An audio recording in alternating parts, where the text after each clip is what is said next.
Well, good morning, class. Today I want us to look at value added statements. I've shared a photo there depicting two risk takers. A risk taker is someone who will be willing to take their capital outside there and do something to make a living. So I have a businessman and I have an entrepreneur. So the businessman is going for the bananas at $1.5 and they are selling them at $2. So they are making a profit of 0.5 of a dollar. On the other hand, we have the entrepreneur. And we know that an entrepreneur is a risk taker who will scan the environment and try to see the opportunities that exist.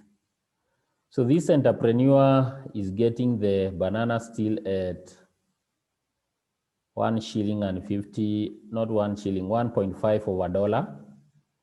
And instead of selling them like the businessman, they are engaging in production of banana juice. And they are selling the banana juice at $5. So they are making a profit of 3.5 of a dollar. So these form our basis of the topic today. I've said that we'll be talking about value addition. So when we talk of value addition, now the value added represent now the increase in the value attached to the purchased banana. So we had the bananas which were retailing at $1.5. The entrepreneur went ahead and involved knowledge or human skills to mix, process, and come up with the banana juice. And could be that's why they are retailing the juice at $5. So we don't know what work went through these bananas to increase the value from 1.5 to $5. And that is our value add. So when we are talking of the value added, the component includes the purchase or the cost of the input, the knowledge or the human skills that were put into it to differentiate this product from its raw nature to become the banana juice. So I want us to talk about the value added statements. So allow me to stop sharing my illustration and share the notes. Here we are. So we are talking about the value added statements. And I'm saying the value added is the difference between the value of the goods or services that were produced or the sales value of the goods and the value of the goods and services purchased from outsiders. That is the cost or brought in materials and services. So you've seen the bananas that were costing at the same price for both the businessman and the entrepreneur. They were retailing at $1.5. So value added therefore represents the increase in value attached to the purchased inputs, to the purchased banana, the application of knowledge and human skills to create the banana juice, which is the finished product. So the value added statement is normally in two parts. So we split. We have the first part, which shows the value added by the team. The second part shows how the value that was added by the team is divided between those team members. And in this case, we have three key players. We got the employees who are involved in the value addition or in the production line. We got the owners or the providers of capital or the shareholders, and we have the government. And if you are asking why the government, of course, the government is contributing in the provision of the stable or the enabling environment in which the operations of the company are taking place. Now, we know that the government is in charge of the regulation. If the entrepreneur needed the license for food handling, they have to go through the government. The government has to support this particular entrepreneur to ensure that the environment is enabling. Of course, they'll do the checks and balances to ensure that everything has been observed. Now, illustratively, the statement looks like this. I've said we have two components. First, we got the gross turnover up here. Then we net or we less the brought in materials and services for us to get the value of the value add. The bananas were costing 1.5 US dollars. Our end product, which is banana juice, is selling at $5. So our value added is 3.5. But this 3.5, we are now splitting it. We need to know what went to the employees in paying their wages, their fringe benefits, pensions, the likes of NHIF, etc.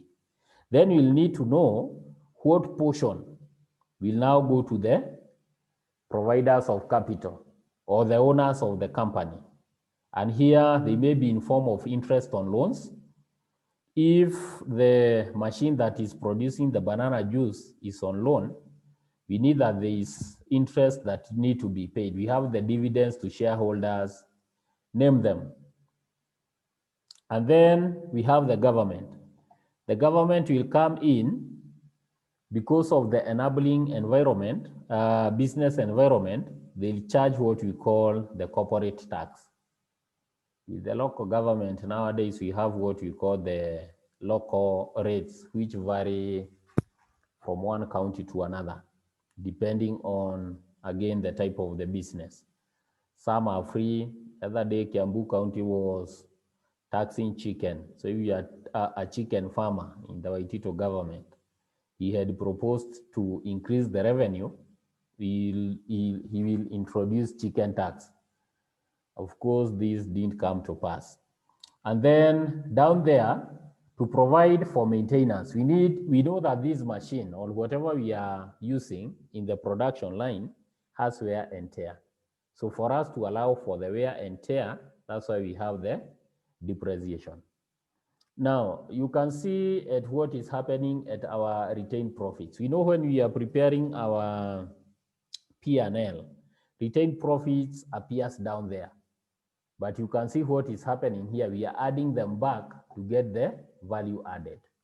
This is because the component that we want to get as at the end is what is wholesomely owned by the company and has been shared amongst all the players. So as may be seen, the value added statement is largely a rearrangement of information disclosed in the company's published accounts. However, the value added statement differs from the P&L in that payment for wages, interest, etc. We know that in the P&L, these are expenses, yeah? But in this case, it's like a share that is going to the employee, the owners of the capital, and the government. So that's the only distinction. So what are the merits and the demerits of the value-added statements? They're listed here. The first one, the statement is a means of showing how the wealth created by the organization is distributed. And we are doing this fairly so that every other player will understand the role they are playing and whatever the share they are taking home.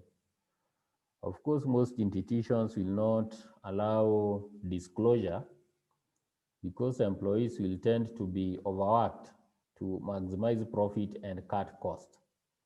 2, the emphasis in the statement is on all members of the team, whilst profit and loss account emphasizes on the wealth accrued to the shareholders.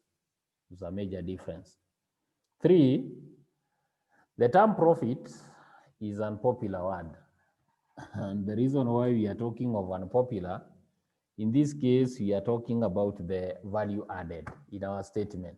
We are not talking about profits anymore. So it is associated with exploitation. That's why we are trying to avoid it. So it is hoped that the term value added will be more popular and it will be motivating. So employees will stop seeing the company as a vehicle that uses them to maximize profit. Rather, they'll see that they are involved in the value addition of the products that the company is differentiating. Then the statement reflects the employees' participation in the added value. Need not say more. The amount of the government interest is more clearly shown. You know that the tax system in our constitution is non quid pro quo. We say that we pay to the government. It's a compulsory payment without an expectation of any return in the same. Although you know that the government will provide public goods like roads, etc., we do not expect, or it's not mandatory. So the other advantage is the amount by which the resources of the company increase, which includes the depreciation charge is shown. And this is good for a progressive company to involve each and every party and show them how everything is being put into cost. Then the statement can provide a new insight into a company's performance. And this can be a basis of calculating the ratios, the useful ratios that are used. And this will help, of course, the management in the decision-making process. Then, last but not least, it is useful because it elaborates on the productivity and helps towards a productivity scheme. We are trying to say, if there is something that can be done to increase the productivity of the banana juice, it will be easier now to plug in and provide a mechanism. So productivity is increased when the same or better outputs are produced with a reduced cost. So we are normally talking of the, for example, the wastages. You people covered the process in your cost accounting, process accounting. So we'll avoid wastages, we'll avoid idle time, we'll try to increase the efficiency of the machine that we are using in the production line, etc.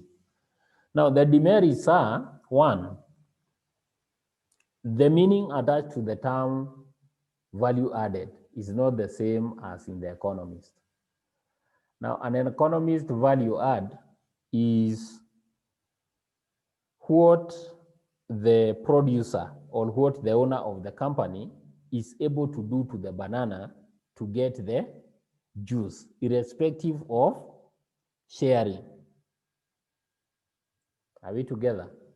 So the team, in a wider sense, is also including the suppliers of goods and services by extension, and you'll see this in the example, but they do not participate in the added value. So an economist will perceive value added as what cost will be involved from the time we get the raw materials in our production line until they exit as sellable products.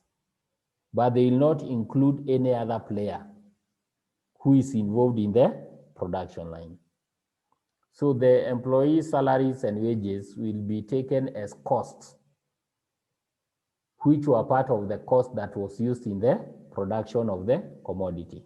So when you will be netting off or getting the sales revenue, that will not be considered in the sharing pot. It's good to note that. And lastly, value added as generally disclosed will be increased if fixed assets are bought rather than rented. Of course, it's easier when you have your own machinery than when you are leasing. Leasing in the long run will be very expensive for the company.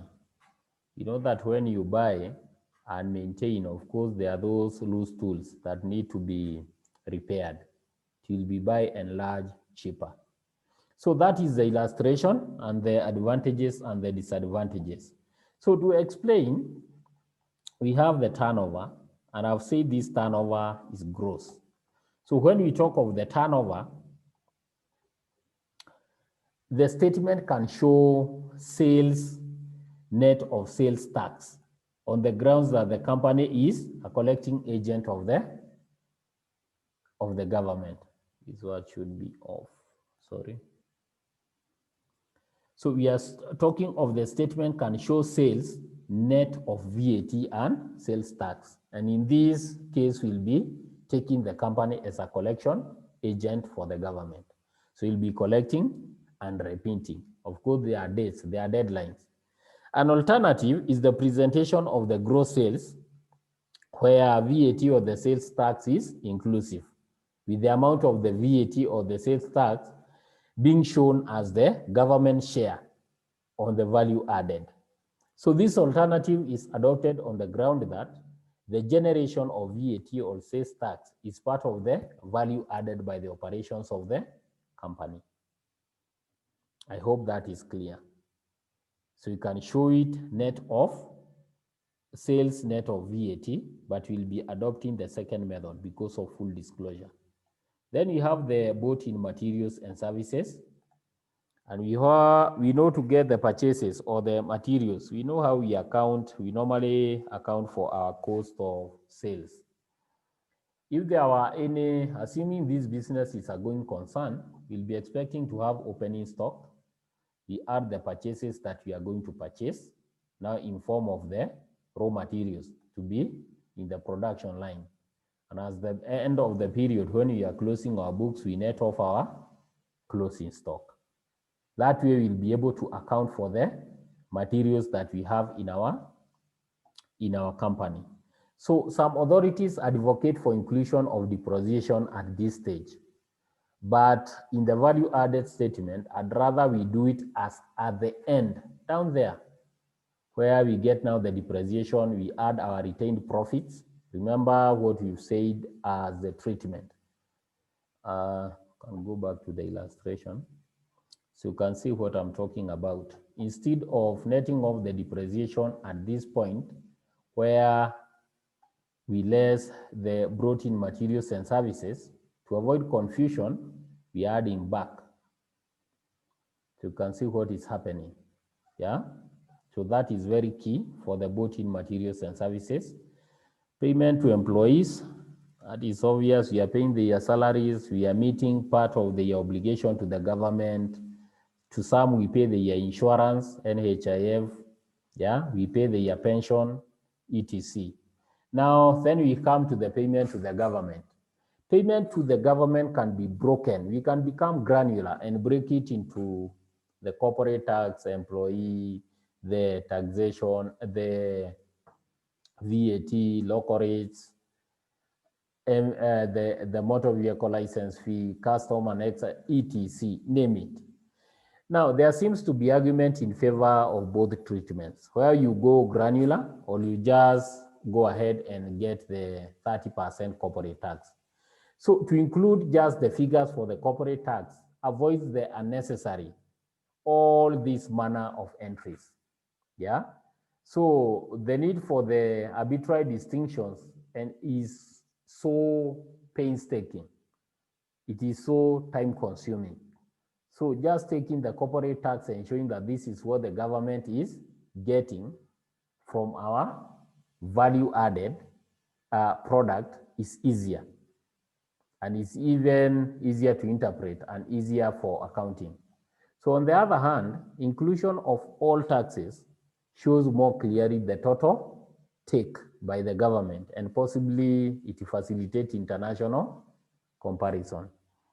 We know that things like licenses, they are obtained at the start of the period. Some will be, now for example, the customs and the excise duties.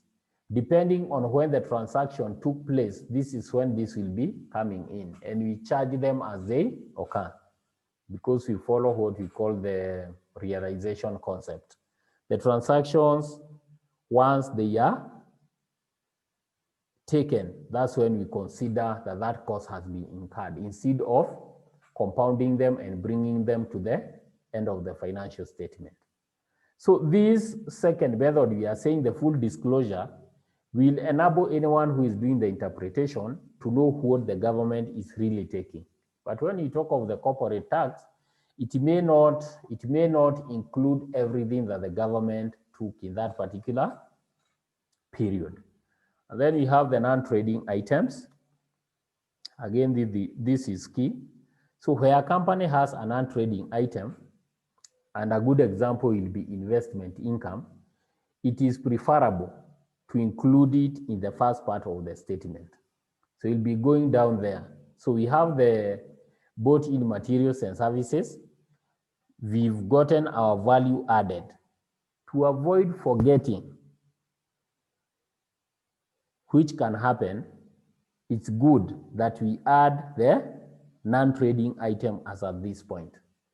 So we are going to add our investment income and get, of course, the total value added available. So the argument put forward for this statement is that although investment income is a share of the value added distributable by another company rather than a part. So we are talking of, we have a holding company here that got minority interest in another company. So this minority interest is an investment for the parent company. And that is what we are realizing here. So when we talk of the group of companies, the value added statement will be based upon the consolidated profit and loss account rather than the profit and loss account for the parent company. So we'll be talking of the consolidated, which includes now the holding and the subsidiary. And it will therefore show the value added by the group and how the subsidiary was involved. So the MI in the subsidiary companies must therefore be treated as members of the team. So when we are talking of our team here, we'll be including our minority interest and their share in the value addition. Are we there? And this method is very prevalent. Now, some companies will show this under the heading of to pay providers of capital. So the full share of minority interest in the current profit, whether or not these are distributable as dividends or otherwise. And other companies will split the share of the profit applicable to minority interest by showing the dividends paid and what is payable under to pay the provider's capital and the retained profit applicable to each minority interest. And this will be shown separately. Yeah, we'll be coming to the example and we'll see how it pans out. Then for the associated companies, the treatment of the associated companies' profit and dividends might present some difficulty. And a possible approach is to include the dividend received from the associate. However, it is preferable to treat the associate as it is treated in the P&L account by including the group's share of the associate company profit in the value added statement. So in other words, we are saying the first part will be the share of the profit associated with the companies. Then our part 2 will be what will be paid to the government. And this is now the corporation tax that each particular associated company is drawing from their retained profit. Because they are part of the holding company, we'll expect to see the corporation tax payable by this particular associate company. Are we there? Why do we do it differently? can be observed from the information that we have shared above that we have alternative treatments of different items of the value added statement. And each treatment is acceptable as so long as the interpretation, and this will happen normally when now you are doing the presentation. And this is because there is no accounting standard that has been put in place to show or to be complied with as far as the value addition statements preparation is concerned. And that is why we are having various schools of thought trying to present the value added statements. We can have an example, and I have an illustration here. And the illustration, the following balances were extracted from the books of Lutex Limited for the year ended, that is September 2000.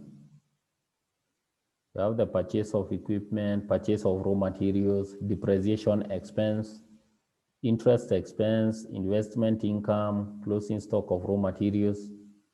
We have the minority interest in the profits of the subsidiary, so you can see it. We have the ordinary shares, the ordinary dividends from the ordinary shares. We have the value added tax included in the turnover.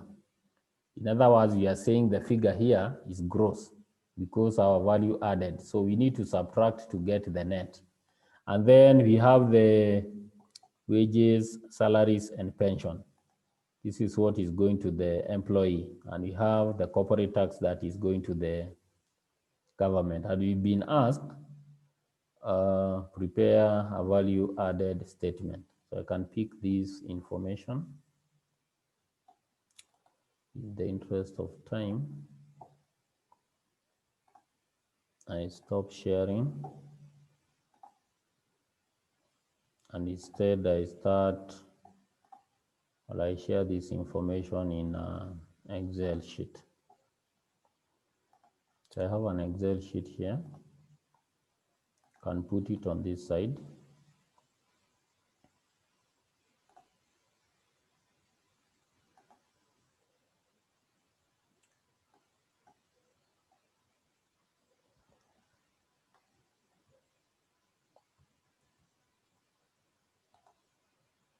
The pasted special.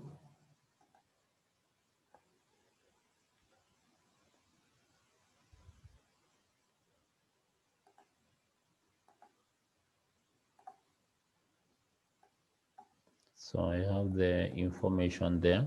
It will be easier now to pick. So we have our format, and in our format, if you recall, we said that up there, we'll start with the turnover, and then we add the cost of both in materials and services. Yeah, and then from there, we'll get the value added to the company. We have two components. Component one is the value added to the company. If there will be any investment income, like in this case, you've been prompted to add it to the value added to the company to get now the total value available, value added available to the company. So we start, the company is, can merge this.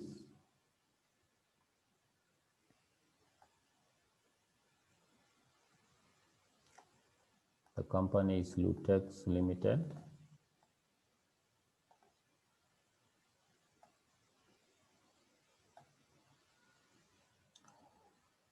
Lutex Limited. And our books of accounts is value added statement. Also merge this. Merge the third one. This is value added.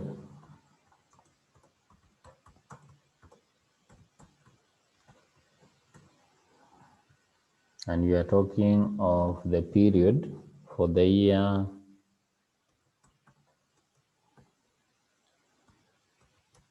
ended, go to check this. The year is 30th September.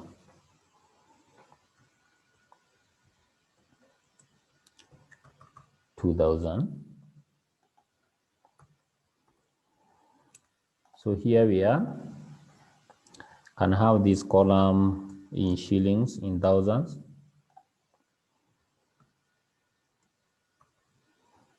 The way it's presented here. So we start, I've said we start with the gross turnover. Gross turnover. And we've been given the figure for gross turnover is 32, can put it here, 32 and 35. Then we add the cost of bought-in materials and services. So cost of bought-in materials and services.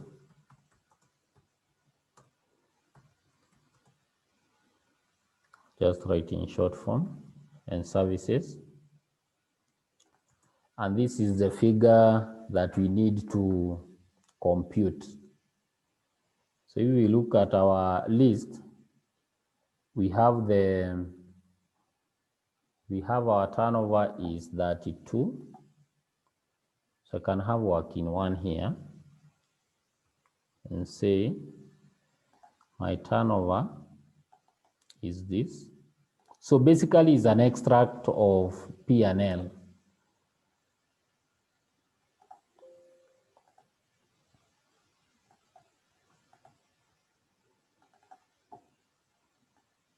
I need to copy that.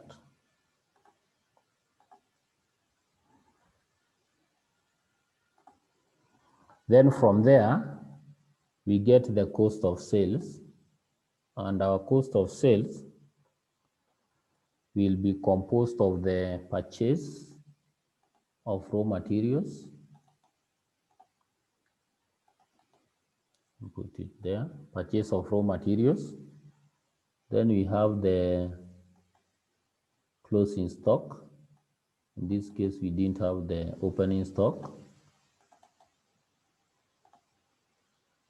Let me take this on there, can put it on this other column for purpose of illustration.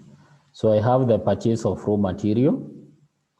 I have the closing stock of raw material. This figure is supposed to be a subtraction. Just do it here. This minus that figure. So I'm getting 16,255. Yeah. So this is my cost of sales. So my turnover, the gross turnover, subtract the cost of sales, will give me a figure of gross profit, right? So my gross profit will be this figure less this figure.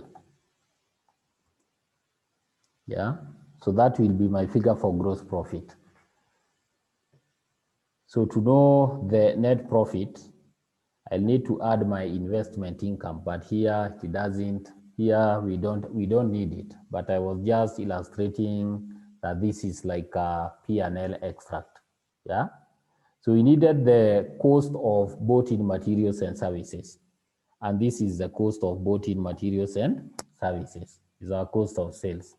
So I'll pick that figure.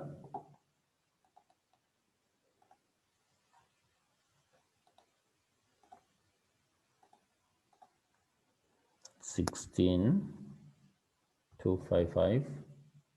So that is our cost of bought-in materials and services. So this purpose of illustration, let me just put that. This minus this will give me the value added to the company. The difference will be the value added to the company. So this will be my value added to the company.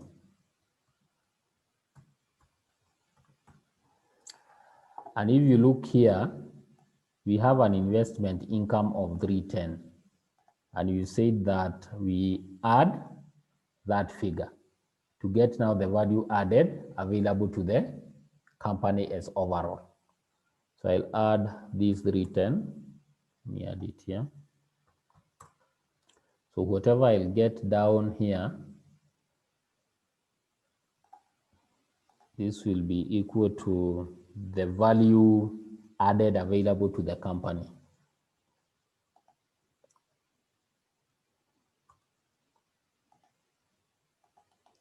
Just copy this and amend it. This is value added available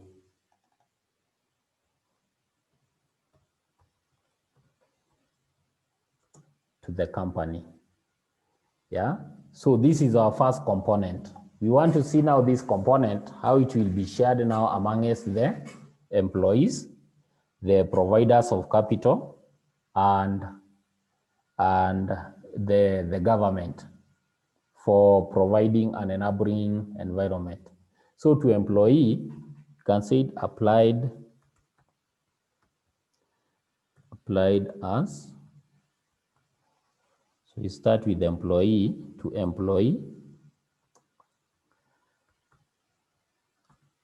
And we just come here and check the component of employee is wages, salaries, and pension.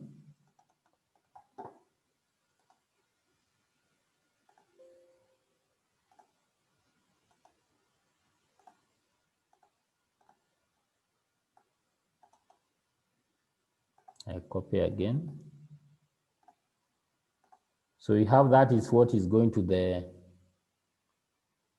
no, I've carried the wrong figure, undo. So to the employee, I have the,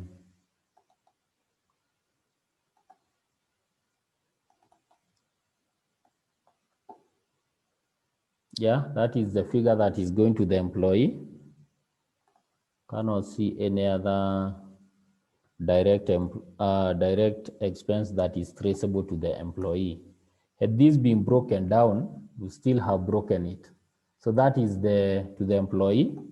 Then the second category, can make this figure this entry bold. Then to providers of capital.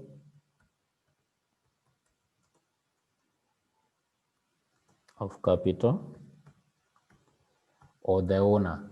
And to the providers of capital, we have interest expense. Then we have ordinary dividends.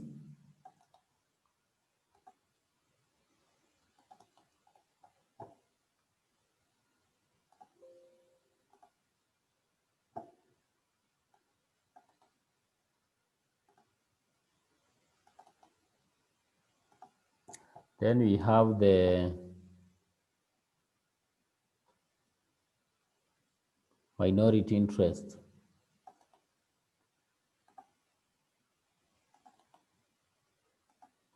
Consists the holding company. So we have the minority interest subsidiary. Put it that way. Do you have any other entry? So we total the three, giving us 890. Then we go to the government. I can make this bold. So to government,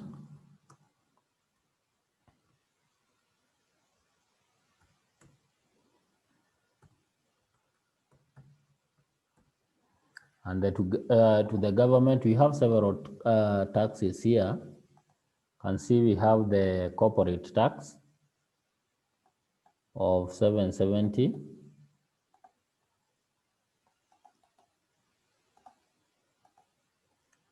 Then we have the value added. We have the value added tax of 80,000.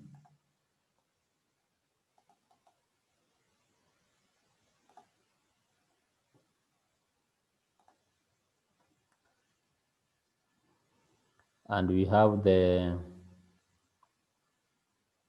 any other tax. I cannot see any other tax. So we add this. It's giving me 8770.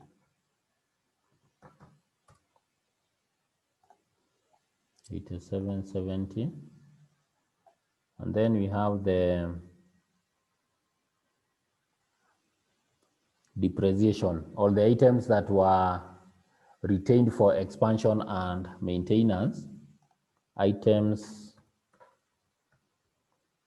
for expansion, because retained profit is used to expand the business. If in case they need to add extra branches or extra subsidiaries or purchase more interest in other businesses to become their subsidiaries. And of course, we know the machines depreciation or the wear and tear allowance is being provided for maintenance purposes. So we have depreciation, and in the depreciation figure, we have the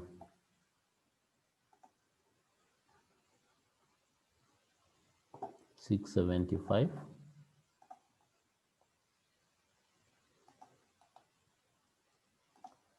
And then we have the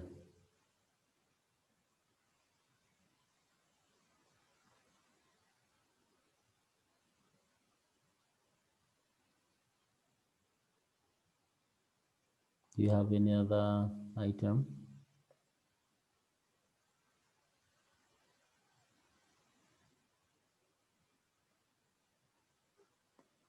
I thought we had a retained profit, but I cannot see it in the question.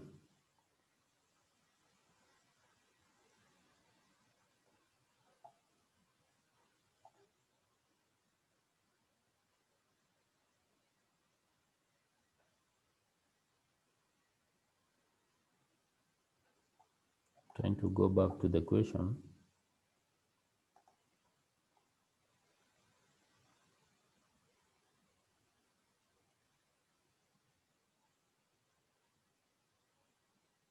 To see whether we have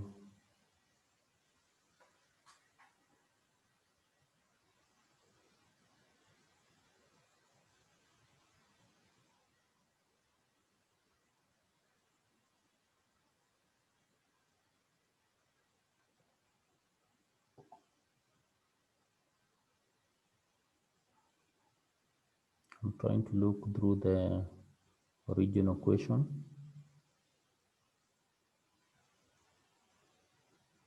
Depreciation expense, I can see you have 675.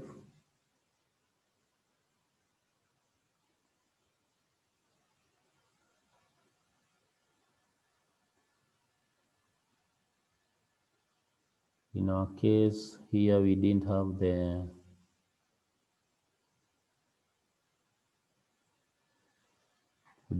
the retained profits. Trying to look at the original question.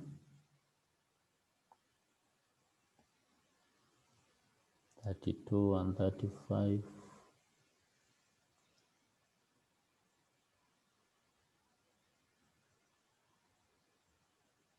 I cannot get it, it's not there. But had it been there, we would have added it to get the value added, but it's not there. Can confirm it's not there. For example, if I add it, let's say, for example, we had the retained profits.